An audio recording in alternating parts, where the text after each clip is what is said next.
Hello, and thank you for joining us on TVC News at 1. I'm Olamide Adeyemi.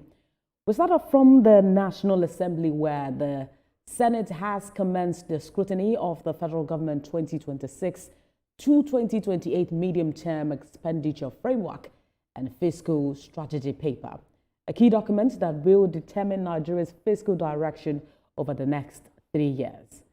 At a session convened by the Senate Committee on Finance, top government officials were grilled over revenue projections, budget implementation challenges, and delays in capital releases. TVC News National Assembly correspondent Tijesu Adeoye reports. The Senate's Committee on Finance has engaged senior officials of the federal government over the 2026 to 2028 medium-term expenditure framework and fiscal strategy paper, a 3-year fiscal blueprint guiding the preparation of Nigeria's annual budgets.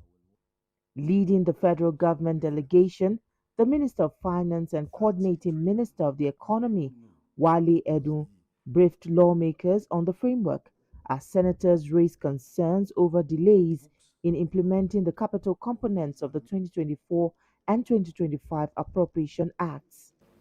And when you say you are taking it over, we assume that you are taking exactly what is in the Act to now create the next Appropriation Act.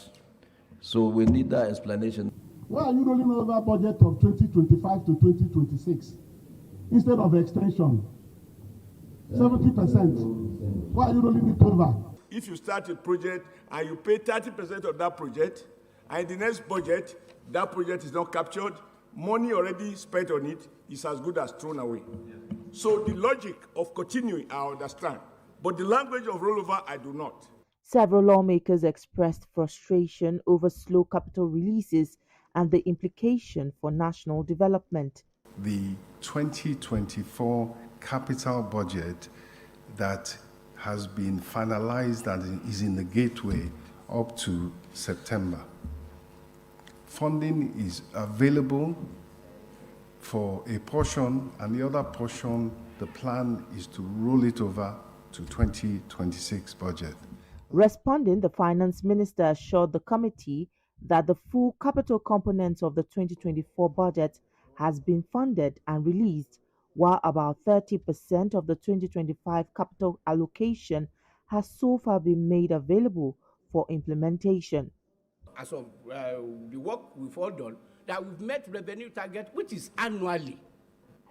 But you are using 1 year revenue to manage more than 1 year budget. That is why you are seeing the outstanding, and which is what Honorable Minister is trying to do.